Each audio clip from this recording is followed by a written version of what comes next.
Hello, I am Samuel Cruz, part of Ms. Hall's 7th period AP Biology, and today I will be discussing the discussion questions number 2 and number 3. Okay, so first I will discuss question number 2. What is the allure of working with hot agents? Why do these people do it? And would you do it? So what allures people, in my opinion, is the sense of danger that comes with a job that deals with viral and dangerous diseases. It's the sense of living on the edge every day of work, yet also knowing that what you do in your research can also have a lasting impact on society. So that, in that respect, it kind of just makes the job rewarding. Why people do it is because it demands the very best from us due to the high risk a job like this entails. It takes high mental fortitude and steadiness under pressure, under like pressure situations to best be suited for a job in a virus research facility. People do this job because no one else will, like in many cases, because you can die. So anyway, in this, I have high respect for people who work in facilities like this, such as Lieutenant Nancy, Richard Preston in the book we read, Hot Zone. In my opinion, made a very relatable and likable character, which was Nancy. She, to me, represents someone who's who's a brave and dedicated soldier, but at the same time, we got to know more about her as a loving mother, who took on the role of a soldier and also a scientist slash veterinarian in a field of society that's more like male dominated. So like there's mainly dudes. So in this way, she really challenges the quota and earns my respect on that mark. So in my opinion, Nancy is a great example of why people do this job. They do it because it is their duty, at least in Nancy's case, and they offer the skills that they have to help others and make living conditions in the world better. So those are just a couple reasons why maybe they'd probably do the job. And would I do it personally? Well, I believe if I were to do it, I would have to do it for the same reasons I stated earlier in this discussion, because to risk one's life for the betterment of society, especially even when the cameras have gone away, it takes a true hero. So yes, I would do it, provided I did it out of a sense of duty, not solely to my country, but for the sake of humanity.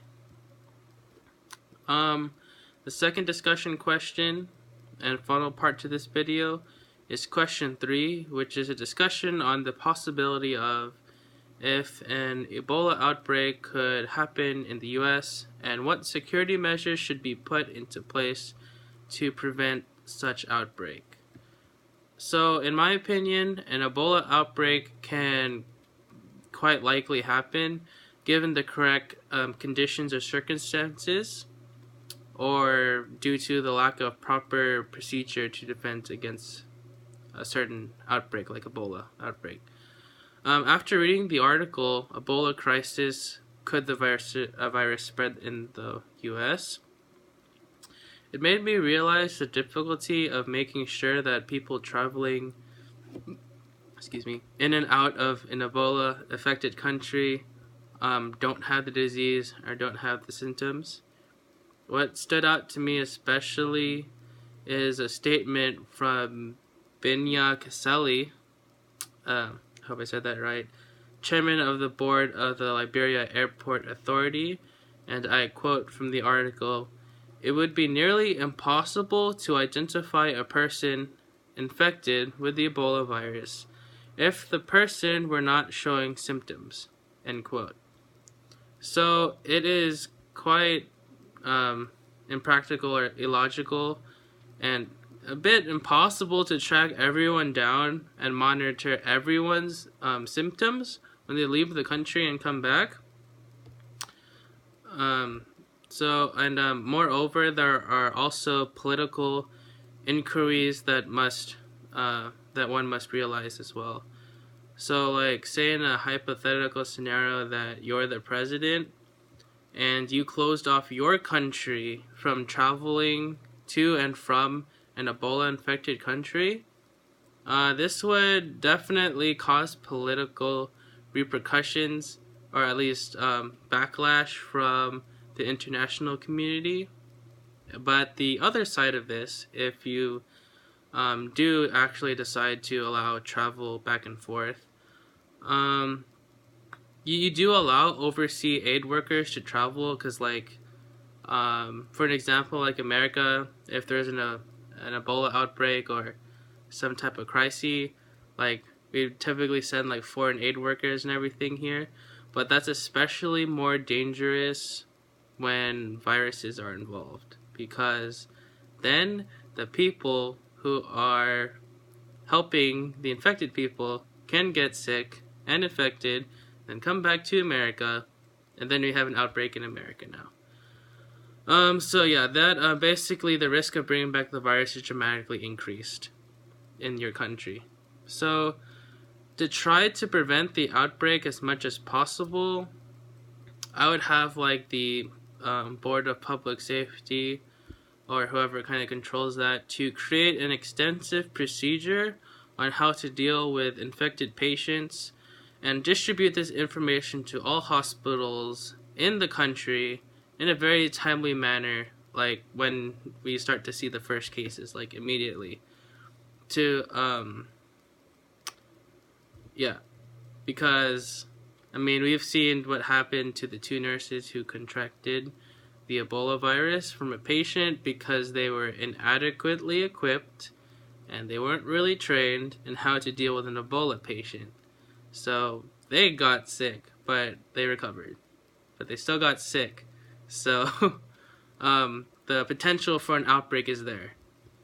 Lastly, to better manage the likelihood of bringing the contagion back, or to reduce it into the country, through the influx of foreign aid workers, because as I said, we're going to be having a lot more foreign aid workers coming back and forth if we were to allow that travel to happen, kind of like Obama did.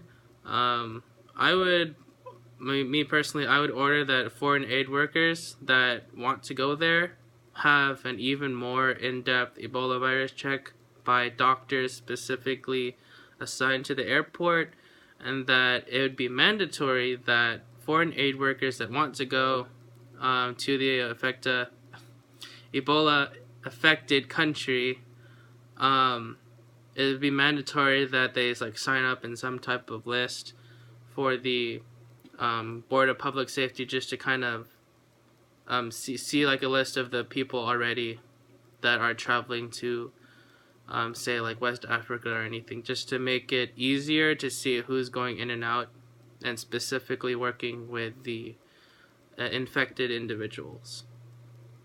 So that's it. Thank you for listening, and have a nice day.